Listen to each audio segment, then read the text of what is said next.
Hey, everybody. How's things? Friday, August 10th, I will be in Kansas City with the great and powerful Andrew Santino. I'm very excited. Also, because I'm getting protested by Westboro Baptist Church. I feel like I fucking made it. Woo! JoeRogan.com for tickets. Saturday night, St. Louis, everything's sold out. There's some tickets available for Friday night as of the time that I'm recording this. I'm very excited to go back to Kansas City. Haven't been there in forever. JoeRogan.com for all that stuff. We're brought to you today by Masterclass. Folks, Masterclass is an exciting new program where you can choose lessons from classes taught by over 35 masters, including what I'm studying, Malcolm Gladwell on writing. They have Ron Howard on collaboration, astronaut Chris Hadfield, former guest on the podcast, on traveling to Mars, and many, many others. New classes are constantly being added. Whether you're pursuing your passion or developing your career, you will find a master class for you. You can learn new recipes from Gordon Ramsay or photography tips from Annie Leibovitz. You can do that with Masterclass. They offer online classes taught by the best in the world. Each class is shot with cinematic production quality and offers on-demand lessons loaded with exclusive content you'll only find on Masterclass. Like I said, I'm a huge fan of Malcolm Gladwell, so I'm taking the Malcolm Gladwell on writing course.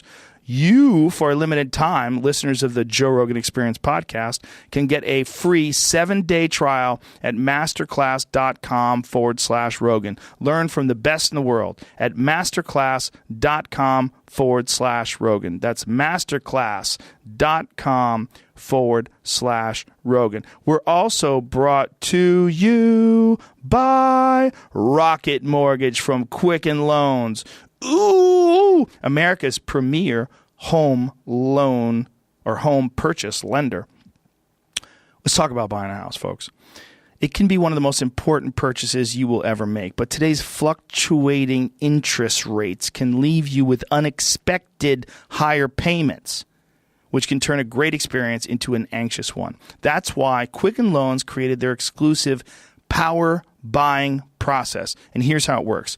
They check your income, your assets, and your credit to give you a verified approval. This gives you the strength of a cash buyer, making your offer more attractive to sellers. Once verified, you qualify for their exclusive Rate Shield approval. They'll lock your interest rate for up to 90 days when you shop for your new home. Then, once you've found the one, if rates have gone up, your rate stays the same. But if rates have gone down, you get to keep that new lower rate. Either way, you win.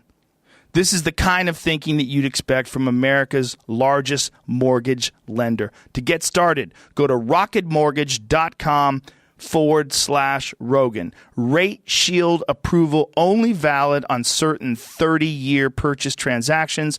Additional conditions or exclusions may apply based on Quicken Loans data in comparison to public data records.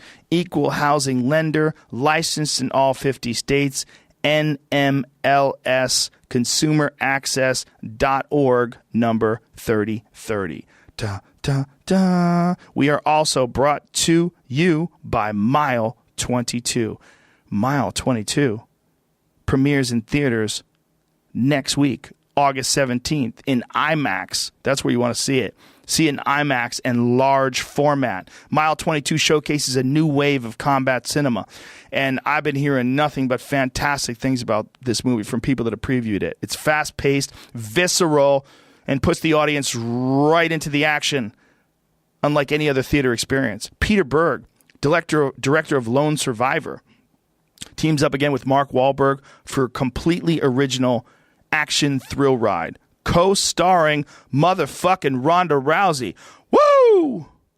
The Walking Dead's Lauren Cohen and the star martial arts master, Indonesian martial arts master, and star of The Raid, Iko Uwais.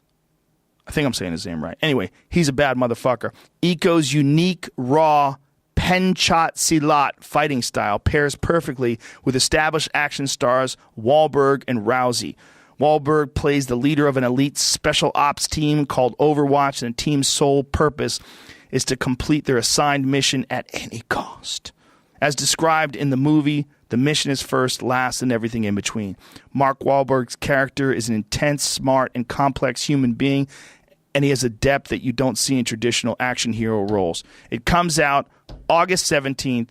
You can see it in IMAX again in large format. Go check that shit out. All right. My guest today is Jimmy Dore. Jimmy Dore is the host of The Jimmy Dore Show. He's a hilarious stand-up comedian, a great guy, an honest man, and I always enjoy talking to him. So please give it up for Jimmy Dore. Joe Rogan Podcast, check it out. The Joe Rogan Experience. Train by day, Joe Rogan Podcast by night, all day. Hey, Jimmy. What's up? Hi, Joe. How you doing, buddy? I'm doing good. Now we're on the radio. Fantastic. It's All 3:31, 29 minutes before 4 o'clock. Here's Val with the weather. Hot as fuck. Back to you, Jimmy. Wow. So how we got a car fire in the breakdown lane.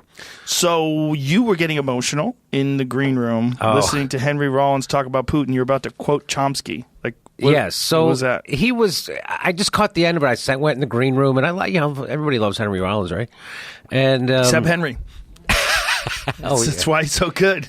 Maybe he's constantly grinding. Yeah. But he was doing that thing about, Putin. There was a journalist who wrote a book about him, ended up dead. Putin's a bad guy. He's a bad guy. As opposed to who? Well, no, but you mean he's definitely a bad guy, right? We all agree that. Yeah, of course. Yes. But, I mean, just because other people are also bad guys, it doesn't negate his point of Putin being a bad guy. What he was saying is just that it's very bizarre that the Republicans, these people that were, at the forefront of the Cold War, these ones who are, these are the people that remember Khrushchev banging on the desk, saying, we'll bury you with Kennedy.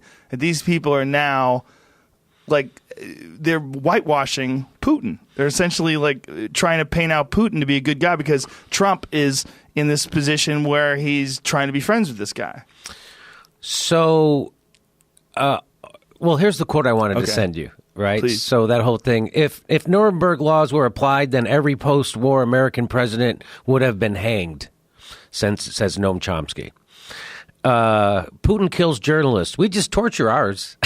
Chelsea Manning is a whistleblower. Barack Obama tortured her. So we have our president. We have presidents and vice presidents who are legit war criminals that walk around today. They had a torture program.